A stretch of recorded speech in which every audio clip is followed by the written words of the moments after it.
ମୁଁ ଡକ୍ଟର ଶିବପ୍ରସନ୍ନ ପାଠୀ। ପ୍ରିୟ ଛାତ୍ରଛାତ୍ରୀ ମାନଙ୍କର ଉଦ୍ଦେଶ୍ୟରେ ଆଜି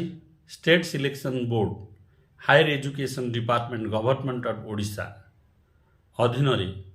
ଯେଉଁ ରହିଅଛି ତାର ସୂଚନାପତ୍ର number 4/2024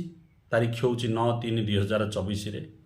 for requirement of lectures in non government aided college of Odisha.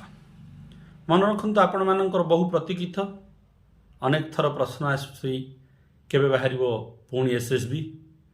6 ମାସ ପରେ ଡିସେମ୍ବରରେ ଦେଇଥିଲା, ପୁଣି ଏବେ ଦେଇଦେଲା SSB। ସମସ୍ତ ଛାତ୍ରଛାତ୍ରୀମାନଙ୍କର ପାଇଁ ଏ ଖୁସିର ଖବର, ସବୁ ବିଷୟର ଛାତ୍ରଛାତ୍ରୀମାନେ ଉପକୃତ ହେବେ, ପୁଣି ସରକାରୀ ଚାକିରି ପାଇବେ। ଆପଣମାନେ ଦେଖିଛନ୍ତି ଟୋଟାଲ 786 ଗୋଟି ପୋଷ୍ଟ ବାହାରି ଅଛି। डायरेक्ट पेमेंट नगद आकार आप दरमा पाइबे, कौन कंट्राक्चुअल ना। 44,900 रु पेमेंट आरंभ हो 1,42,000 शेष हम। तो से कथा को आम पछे रखा, चलतु देखा के आवेदन उपर कौन बाहर।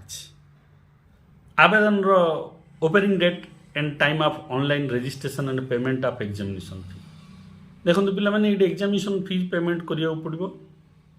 साइट टी खोलिबो केबे 20/3/2024 दिन गोटे पर 20 तारिख दिन, आगामी 20 तारिख दिन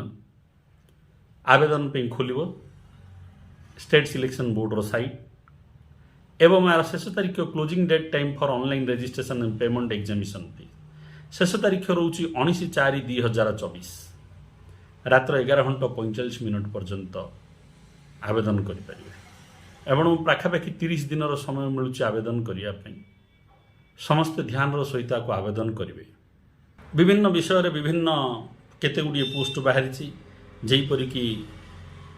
आंथ्रोपोलोजी रे गोटे बाहरी, बटनी रे 32 गोटी बाहरी, केमिस्ट्री रे 50 गोटी बाहरी, कॉमर्स रे 46 गोटी, इकोनॉमिक्स रे 56 गोटी, एजुकेशन रे 54 गोटी, इंग्लिश रे 50 गोटी, जियोग्राफी रे 6 गोटी, हिंदी रे 4 गोटी, एहीपरी हिस्ट्री रे 109 गोटी पोस्ट बाहरी, होम साइंस रे 4 गोटी, IRPM रे गोटे, लॉजिक एंड फिलोसोफी रे 32 गोटी, मैथमेटिक्स रे 33 गोटी, ओडिया रे 111 गोटी, हिस्ट्री 109, ओडिया भी 111 बहुत बाहरी, एवं फिजिक्स रे बाहरी 31 गोटी, पॉलिटिकल साइंस रे बाहरी 69 गोटी,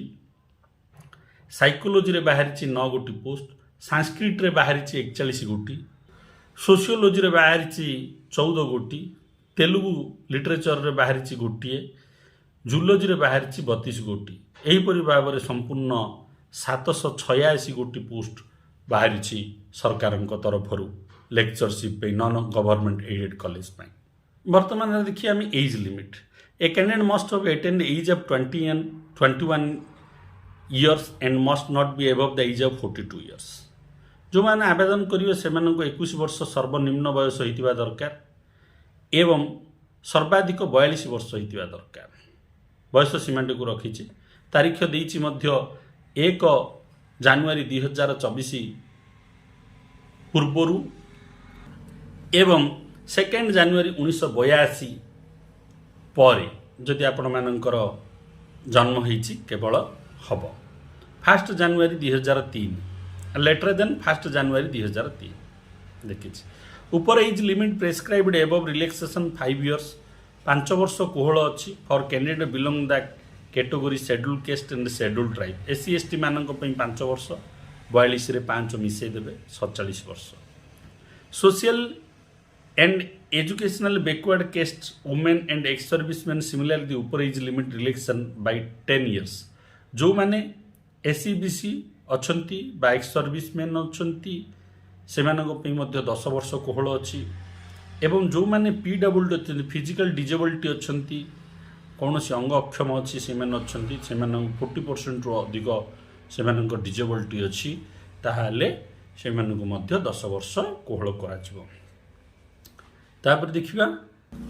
पुणी थे 10 year of age relaxation on the basic of every complete year of continuous service either as guest faculty, management employee, block grant in any of the government aided college, +2 or +3 will be allowed subject to maximum age limit of 55 years.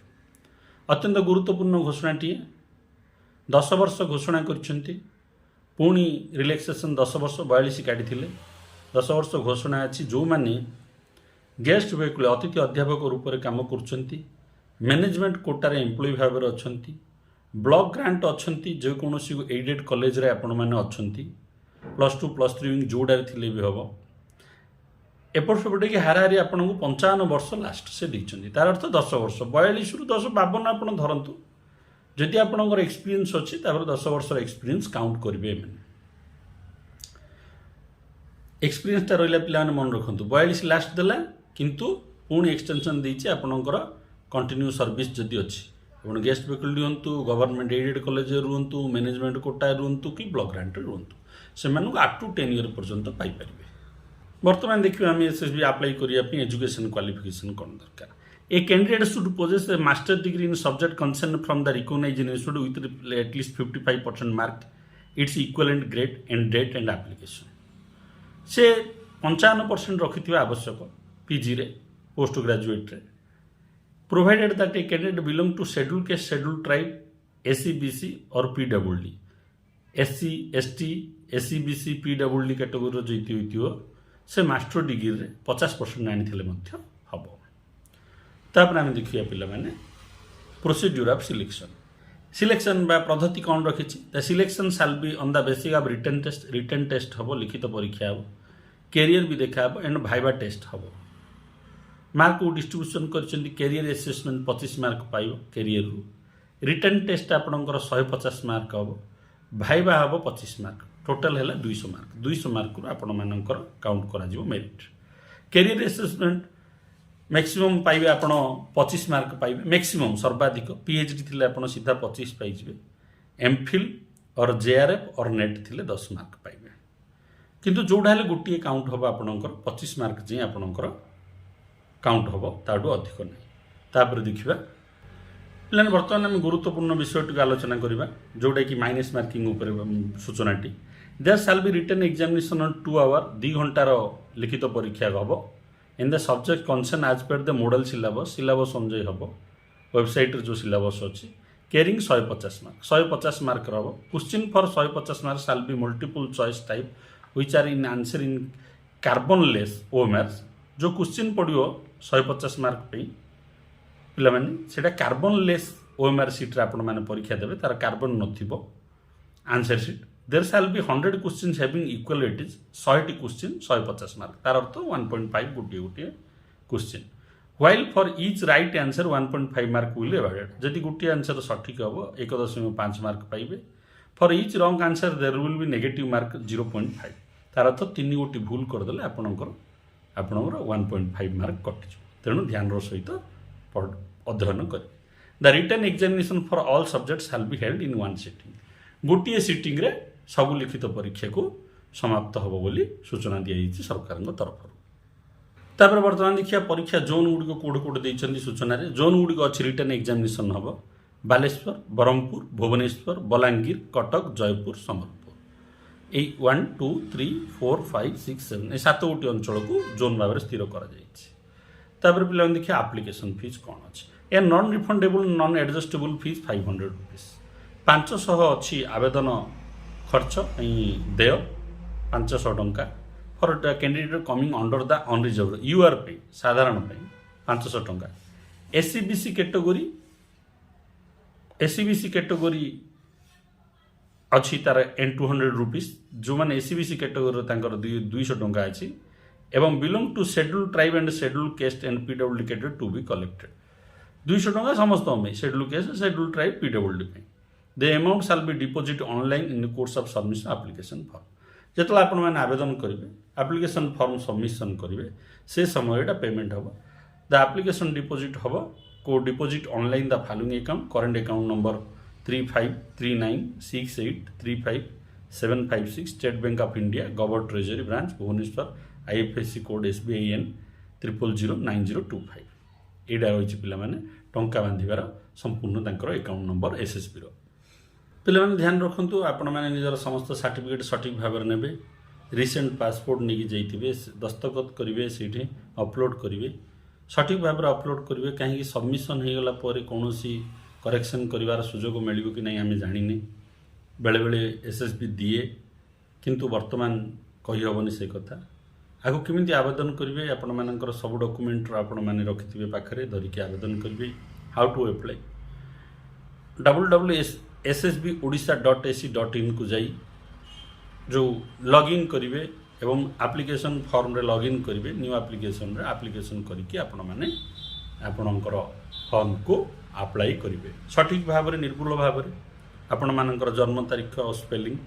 Matric certificate धरिकी सठिक भाव रे आवेदन करिवे बोली मोर आशा आपण माने जहाँ आवेदन करथिबे जेतेबेले आपणकर डॉक्यूमेंट वेरिफिकेशन पे हबो आपण माने जदि रिटन टेस्ट क्वालिफाई कले मेरिट रे आसिले तो डॉक्यूमेंट वेरिफिकेशन पे हबो से समय आपण मानक अत्यंत गुरुत्वपूर्ण होची hard copy of online application form जो आवेदन करथिबे तार हार्ड कॉपीटा आपण रखिथिबे आवेदन करिया समय प्रिंट आउट रखिथिबे जो चालाण माइथिबे से कॉपी भी रखिथंतो और उत्तम ता सहित आपणकर एचएससी सर्टिफिकेट मैट्रिक सर्टिफिकेट जो बोर्ड काउंसिल रो देछि से रखिथिबे मास्टर डिग्री सर्टिफिकेट रखिथिबे जो सर्टिफिकेट आपणकर पीजी ता मास्टर डिग्री माने आपणकर जदि किछि ग्रेड मिलिछि से ग्रेड सर्टिफिकेट विथ मार्क केते परसेंट रहउछि से भी रखिथिबे ता सहित आपण मानकर MPhil certificate issue by recognised university PhD degree certificate issued by the recognised university एई जो सर्टिफिकेट गुडी मध्य आपण मानक पई आवश्यक आवेदन करथिबे आवेदन कला तो आपण माने सब अपलोड करथिबे किंतु वेरीफाई भी आवश्यक तेणु मु आशा रखुछि हमर समस्त छात्र छात्रीगण से पुणी थे से कही दूसरी ओपनिंग डेट आवेदन अच्छी 20/3/2024 क्लोजिंग डेट अच्छी 19/4/2024 आशा रखुछि समस्ते उत्तम भाव में ये आवेदन विषय को बुझीथिबे एवं ध्यान सहित आवेदन करेंगे वीडियो को लाइक करंतु चैनल को सब्सक्राइब करंतु एवं समस्त प्रतियोगितामूलक ग्रुप रे शेयर करंतु वंदे मातरम।